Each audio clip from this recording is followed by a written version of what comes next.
श्रवण के लिए प्रतीक्षा बहुत जरूरी होती है। कभी कभी श्रवण करने की इच्छा होने के बाद भी सुविधा भोगी हमारा जो शरीर है वो हमें हिम्मत नहीं करने देता कि हम मंडप में आके बैठे। कभी कभी हम अपनी बहुत छोटी छोटी आदतों से उनके वशीभूत होकर अपने चरण नहीं बढ़ा पाते तीर्थ की तरफ, यज्ञ की तरफ, ज्ञान यज्ञ की तरफ। क्या रोकता है हमें? कदाचित हमारा आलस्य, हमारा प्रमाद, हमारी छोटी छोटी छोटी छोटी कमजोरियां और दुर्बलताएं। फिर ख्याल में आता है कदाचित जन्मों जन्मों के पाप भी हमें रोकते हैं। अगर हमारे पुण्यों का उदय ना हुआ हो तो बात बनती नहीं।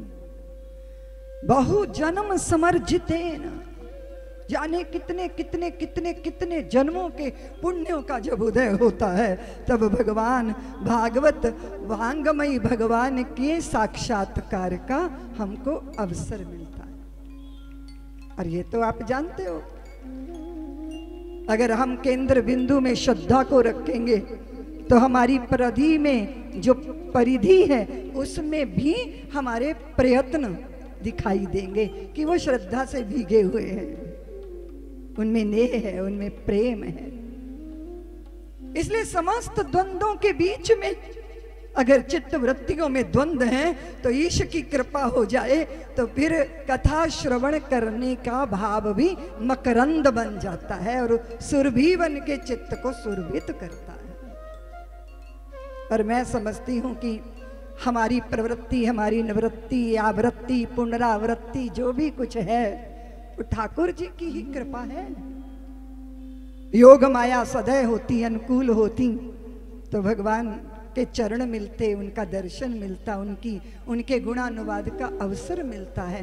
बहुत सारे प्रश्न लोगों के हृदय में उमड़ गुमड़ करते हैं, बहुत सारे प्रश्न जो कोई हमारे अपने जीवन से संबंधित नहीं होते, हम उन प्रश्नों से भी उलझे रहते हैं।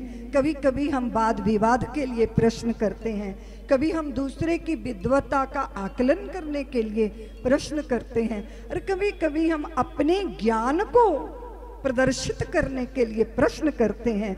लेकिन श्रेष्ठ प्रश्न वो होता है जो जीवन के कल्याण के लिए किया जाता है। वही प्रश्न भगवान शुकदेव के सम्मुख बैठकर परीक्षित जी ने की, और उनके उस प्रश्न को श्रवण किया जब भगवान शुकदेव ने, तो उनके मुख से निकला कि वरीयानेशते प्रश्न कृतो लोकहितम नृपः।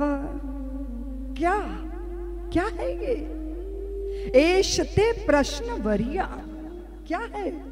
ये इसीलिए बढ़िया प्रश्न है कि ये तुम्हारी व्यक्तिगत कल्याण के ही लिए नहीं है, ये समस्त लोक का कल्याण करेगा। तेरा प्रश्न लोक हितकारी। यही बात तो भगवान शंकर ने पार्वती जी से कही थी कि तुम राम कथा का प्रसंग सुनना चाहती हो, तेरे बहाने अब मेरी मुखारविंद से राम कथा की भागीरथी का प्रवाह होगा। युगों युगों तक लोग जिसमें डुबकी लगा लगा के निमज्जित आनंदित अपने को सराबोर करेंगे।